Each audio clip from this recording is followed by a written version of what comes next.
안녕하세요. 청계고원에서 1학년부터 3학년까지 모두 가르치고 있는 강사 이혜원입니다. 다가오는 1학년 여름방학이 5주라고 하는 짧은 시간, 사실은 저희 학원도 한 주를 더 바짝 당겨서 다른 학원들보다 한 주가 더 빨라요. 그만큼 해야 되는 것들이 분명하고요. 또 타이트하게 여름방학을 보냈을 때 효과가 확실한 게 또 여름방학이기도 합니다. 그래서 정확한 목표를 가지고 저희가 지금 준비를 단단히 하고 있으니 어떤 부분에서 우리 아이한테 필요한 수업이 있을지 이런 것들 또 말씀을 드리고자 이렇게 영상을 찍게 되었습니다. 먼저 여름방학에 이제 짧은 시간인 만큼 잘 보내고 싶은 게 학생들도 마찬가지고 학부모님들도 마찬가지예요. 모두의 마음이 똑같아요. 그러면 어떤 부분을 공부를 해야 될지 이거를 먼저 정리를 먼저 해볼 텐데 저희가 이제 2학기의 내신 범위부터 말씀을 드리면 중세 문법하고 중세 문학이 메인이에요. 물론 표준어법이라고 해서 이제 현대문법이 조금 들어가 있긴 합니다. 그래서 중세국어 표준어법 이렇게 문법이 있고요. 가사시조가 이제 고전 문학이죠. 당장의 2학기 내신의 중간 기말의 메인 범위입니다. 수능에서는요, 중세국어 표준어법이 이제 문법이니 언어라고 해서 딱 네 문제가 나와요. 네 문제에서 한 두 문제 정도는 확실하게 커버할 수 있지 않을까라고 기대하셔도 괜찮습니다.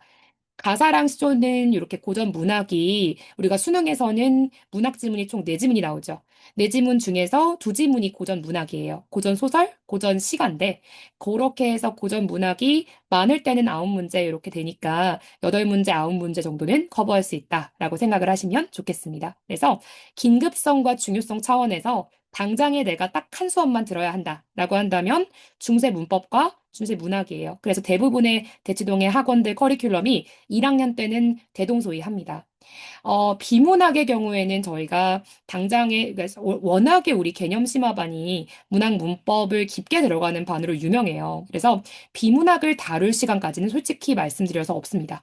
비문학은 왜 그러냐면 일단 긴급성 차원에서는 위에 말씀드린 이거를 완벽하게 하는 게 조금 더 이제 우선순위에 올라와 있으니 요거는 이제 학교들의 내신에서도 세모로 제가 표시를 해놓은 게 아예 이제 들어오는 학교들도 있고 비문학이 빠져 있는 학교들도 있지요. 그래서 이 부분은 세모인데다가 수능에서는 워낙 중요하죠. 독소가 15문제이기 때문에 애초에 저희가 이제 수능 모의고사 반으로 빼놨어요. 그래서 저희가 총 투트랙으로 구성을 한 게 개념 심화반이라고 해서 문학 문법 커버를 하고 그다음에 모의고사 반 해서 전체 이제 하프 모의고사를 보고 이 문제풀이를 하는 수능반 이렇게 투트랙으로 구성이 된 이유가 여기 있습니다. 하나 하는 거 확실하게 하지 애매하게 여러 영역을 다 건드려 봤자 짧은 시간 동안 이걸 다 해내지를 못해요. 그래서 저희가 지향하는 바는 한 번 할 때 확실히라는 게 이제 지향점이기 때문에 일단은 이렇게 긴급성, 중요성 차원에서 요 앞에 요 두 과목이 이렇게 주어졌고 비문학하고 이제 낯선 재심 훈련은 사실 너무 이어져 있어요. 왜냐하면 이제 우리 학교가 비문학을 내지 않는 학교다라고 해도 어차피 보기나 아니면 외부 제시문을 통해서 낯선 지문은 언제나 들어오죠. 게다가 수능에서의 이제 핵심은 뭐냐면 이제 시험장에서 처음 보는 지문도 논리적으로 추론 능력으로 풀어낼 수 있는가를 물어보는 게 애초에 수능 과목의 핵심이기 때문에 낯선 제시문의 훈련은 개념 심화반이든 아니면 모의고사 반이든 가장 중요하게 저희가 훈련의 포인트로 삼고 있는 바입니다. 그래서 이렇게 한번 정리를 해봤고요. 저희가 수업 구성이 아까 말씀드렸듯이 투트랙으로 이루어져 있는 이유이기도 합니다. 개념 심화반, 실전 모의고사반 이렇게 있고요. 이제 개념 심화반의 경우 전부 다 저희가 매주 매주 테스트를 보고 오답 노트랑 주간지가 주어져요. 그래서 과제 검사도 강사들이 직접 하고 있고요. 만약에 우리 아이가 과제를 못했다. 아니면 테스트를 통과하지 못했다 하면 수업이 끝나고 하든지 아니면 클리닉에서 하든지 무조건 채우고 가는 거. 그래서 방학 동안 우리가 계획한 목표는 그래도 울면서라도 하는 거. 이게 이제 저희 학원의 핵심입니다. 사실은 이제 강사랑 워낙 라포가 형성이 잘 되는 학원이다 보니까 이런 것들을 아이들이 너무 괴롭지만은 않게 소화를 잘 해내고 있고요. 그래서 이런 것들을 알아봐 주시고 또 보내주시는 것 같기도 해서 저희가 하던 대로 한번 할 때 확실히 요 모토를 삼고 아이들 가르치고 있습니다. 실전 모의고사반의 경우에는 한 주가 좀 느려요. 그래서 개강이 느리고 총 4일차 수업이고요. 고2 제시문을 다룰 기회가 생각보다 많이 없거든요. 고3이 돼도 고3 제시문을 하기 바쁘지 고2 제시문까지 다룰 순 없어요. 근데 고2 제시문 중에서 사실은 되게 좋은 제시문들이 많습니다. 아까워요. 이런 것들을 가장 잘 다룰 수 있는 적기가 바로 지금이에요. 그래서 고2 비문학 혹은 문학에서 중요하고 되게 좋았던 지문들을 저희가 직접 뽑아서 이런 것들 하프 모의고사를 만들었어요.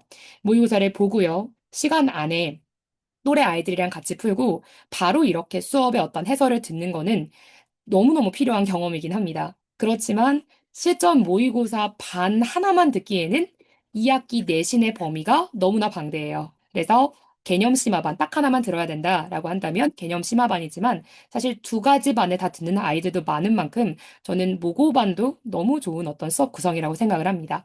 저희가 사실은 가장 이렇게 심도 있게 준비를 한 부분은 뭐냐면 실전 모고반의 과제인데 분석지를 저희가 매주 매주 제출을 하게 해요.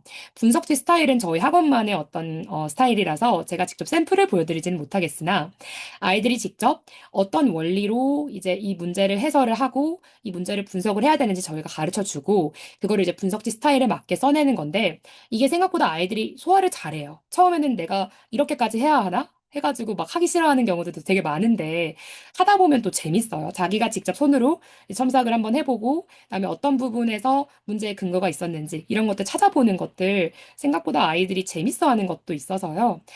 이 분석지 제출하는 거 저희 되게 열심히 준비 지금 했고요. 강사가 직접 첨삭을 하니까 안 할 수가 없어요. 그래서 이렇게 과제 각각 좀 빡세지만 확실하게 이번 방학만큼은 보낼 수 있는 과제를 저희가 준비를 해놨고요. 강사가 당연히 직접 클리닉 운영합니다. 그래서 대부분 학생, 사실은 모든 학생들이 자발적으로 참여를 하고 있어요. 자기들이 알아요. 강사들이 운영하는 클리닉이 얼마나 자기한테 도움이 되는지를 알기 때문에 오히려 다른 학원의 조교 클리닉을 정리를 하고서라도 저희 학원 클리닉을 많이 옵니다. 네, 이렇게 이제 그래서 수업 구성이 되어 있고요. 자, 그러면 커리큘럼 궁금해하실 분들이 많을 것 같아서 이렇게 표로 제가 또 만들어 왔는데요. 중세문법이 이번 어떻게 보면 여름방학의 핵심이잖아요. 근데 아이들이 중세 문법한다, 중세 뭐 고전 문학한다 이러면은 표정이 막 찌푸려져요. 딱 봐도 재미가 없을 것 같고, 어려울 것 같고, 너무 딱딱할 것 같고, 그렇잖아요. 근데 학부모님들 사실은 이 중세 문법이 재밌습니다. 이제 거짓말 같긴 하지만 제가 국어 전공자로서 또 국어 전공으로 수석 졸업을 한 사람으로서 중세문법을 되게 좋아해요. 근데 강사가 이 전공자의 입장에서 너무 좋아하는 전공자의 경우에는 되게 재밌게 가르칠 수밖에 없고요. 실제 경험을 바탕으로 제가 지금 이렇게 말씀을 드리는 게 여름 특강 때 처음에 아이들이 중세문법은 너무 싫어하다가 나중에 중세문법 덕후들이 한 세네 명 쓰면 나와요. 정말이에요. 강사가 좋아하니까 아이들한테 이게 동화가 되거든요.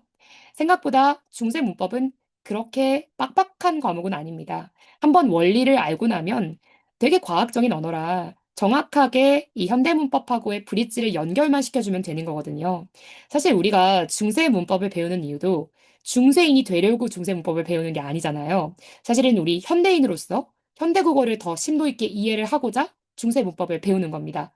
다시 말해서 중세문법이 어려운 이유는 현대문법에서 빠진 부분들이 있기 때문이에요. 현대문법의 이해가 정확하다면 중세문법을 붙여주기만 하면 되는 거예요. 그래서 이번 여름방학의 특징은 뭐냐면요. 현대문법에서 우리 아이한테 빈 부분이 있으면 그 부분을 채우고요. 중세문법을 단순히 암기 위주로만 가는 게 아니라 현대문법하고 어떤 연관이 있는지, 중세문법, 근대문법, 현대문법이 어떤 식으로 이어져 왔는지를 정확하게 알기만 해도 이번 방학에서의 목표가 대부분은 채워진 겁니다. 그런데요, 이렇게 원리를 알고 2학기 내신에 들어가서 내신 암기하는 거랑요, 아무것도 모른 채로 내신 들어가서 처음으로 시작하는 거는 정말 천지 차이가 날 수밖에 없어요. 제가 되게 자부심을 갖고 있는 부분은 여름 특강 때 저한테 듣고요. 내신을 제가 안 열어주니까 내신을 못 듣다가 겨울 특강 때 돌아온 아이들이 진짜 많거든요. 여름 특강의 외부 수강생의 90% 이상이 겨울 특강 때 저한테 다시 돌아옵니다. 그 말은 뭐겠어요? 제가 그 정도로 되게 힘들게 아이들을 가르치긴 하지만 오주라고 하는 시간이 되게 아이들이 느낄 만큼 내신에서도 모의고사에서도 도움이 됐다. 빛을 발했다. 라고 생각을 하고 있기 때문에 아이들이 직접 저를 다시 선택을 해주는 거거든요. 이제 그 정도로 이 오주라고 하는 시간을 타이트하게 보내면 아이들한테 결과가 어떤지 간에 자신감이 생겨요. 그래서 저는 가장 큰 목표는 내가 잘 보냈다. 이 시간을 어쨌든 땀 흘려서 보냈다. 엉덩이 붙이고 공부는 했다. 이렇게 마인드를 좀 바꿔주고 싶어요. 사실은 가장 큰 목표가 그렇고요.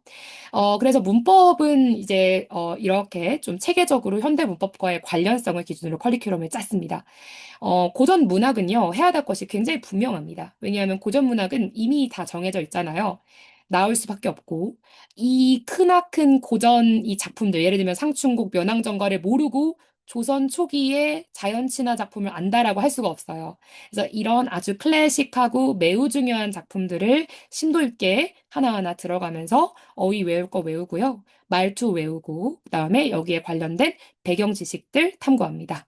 이렇게 해서 오주라고 하는 커리큘럼 좀 빡빡하지만 되게 저도 마음에 들게 이렇게 잘 나왔어요. 그다음에 실전 모국의 경우에는 이제 총 4회차인데 저희가 이제 뭐 내용을 갖다가 말씀을 드릴 수는 없으니 간단하게 간략하게 이렇게 설명을 해드렸고요. 중요한 것들은 이제 제가 수업의 강조점이 무엇인가. 왜냐하면 오주라고 하는 시간이 짧기 때문에 이 강조점이 분명해야지만 강사의 힘으로 확 빼고 갈 수 있는 시간이라고 생각을 하거든요. 제가 아까 말씀을 드렸죠. 중세국어는 현대문법의 거울입니다. 현대문법을 모르고 중세국어를 한다는 건 말이 안 돼요. 그래서 방학 때 현대문법 이참에 다시 한번 엎어서 정확하게 형태소 품사부터 다시 학습시킵니다. 형태소 품사가 우리 중세국어랑 현대문법이랑 어떤 관련이 있는지 이런 것들을 심도 있게 배웁니다.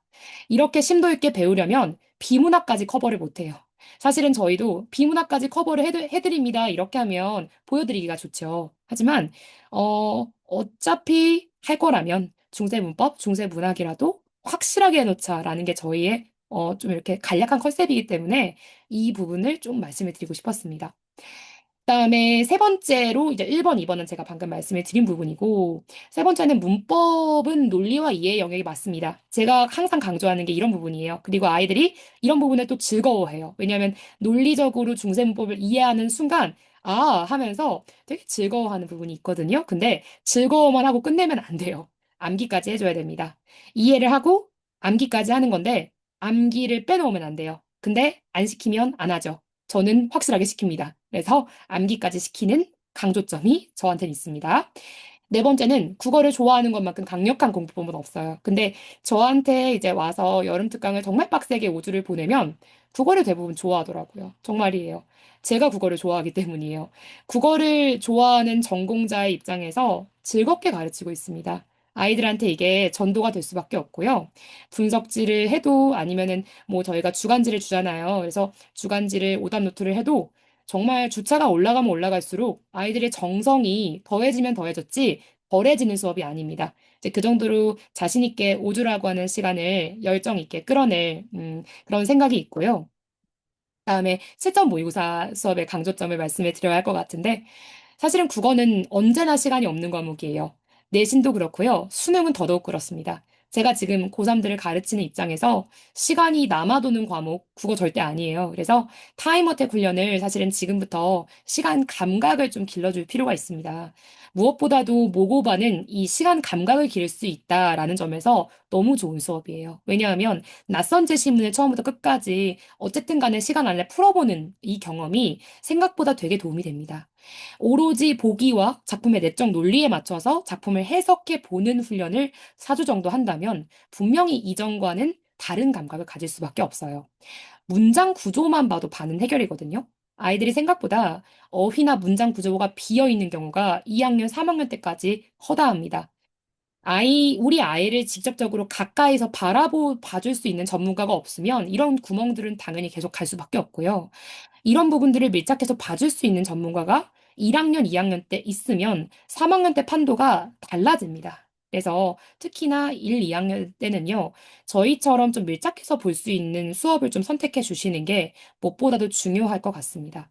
모든 정보를 기억할 필요는 없어요. 이제 국어에서 우리 제시문 워낙 길잖아요. 근데 이것들을 단기 기억으로 다 때려 박는 게 아니라요. 중요한 정보를 선별하는 법을 배우는 거예요. 그래서 이렇게 긴 지문에서 어떤 정보가 중요하고 그 정보가 왜 중요한지를 배우는 수업입니다. 이런 것들이 이제 저희 실전 모고반 수업의 강조점이었습니다. 모든 수업은 어쨌든 간에 피드백이 완벽해야 되잖아요. 그래서 학습 공백 없이 이 오주라고 하는 시간이 얼마나 중요한지 저는 고1 때부터 딱 이제 중3에서 고1 올라오는 예비 고1 때부터 고3 때까지 3년 내내 가르치고 있는 학생들이 지금 많습니다. 근데 3년이라고 하는 긴 시간을 가르쳐 보면 사실 너무 중요한 게 방학이라고 하는 시간이에요. 이 시간 대 정말 내가 확 이렇게 국어 근육을 올려놓으면 학기가 좀 편해지고 학기 동안 자신감이 붙습니다. 그래서 이 시간 저희한테 투자해준 이 시간이 얼마나 소중한지 알기 때문에 최선을 다해서 준비를 하고 있고 또 아이들 지도를 할 거고요. 피드백은 매주 매주 당연히 문자로 강사들이 직접 드리고 있는 만큼 확실하다고 생각을 합니다. 그래서 강사가 운영하는 클리닉이나 아니면 피드백이나 커리큘럼이나 이런 것들 어디 가서도 빠지지 않게 확신을 가지고 준비를 했으니까요. 한번 믿고 아이들 보내봐 주시면 후회하지 않으실 거라고 생각을 합니다. 네, 그러면 여기까지 저희 이제 커리큘럼과 방학 계획을 말씀을 드렸고요. 음, 이제 아이들하고 워낙 제가 뭐 나포 형성도 잘 되어 있고, 그다음에 저 자체가 국어라고 하는 과목을 좋아하고 또 열정이 있는 사람이다 보니까 아이들이 국어를 좋아하게 되는 순간이 어떻게 보면 저한테는 가장 보람이 있는 순간이에요. 근데 여름 특강이 끝나고 너무 고맙게도 이것저것 이제 여자아이들, 남자아이들 고맙다는 피드백을 많이 주고 있습니다. 그래서 이런 것들을 저의 업의 가장 큰, 좀 행복점이라고 생각을 하고 이렇게 좀 가져와 봤습니다. 네. 그래서, 말씀이 예, 조금 길었는데 마지막까지 들어주셔서 진심으로 감사드리고요. 수업에서 아이들 보면서 좀 차분히 한번 가르쳐 보겠습니다. 고맙습니다.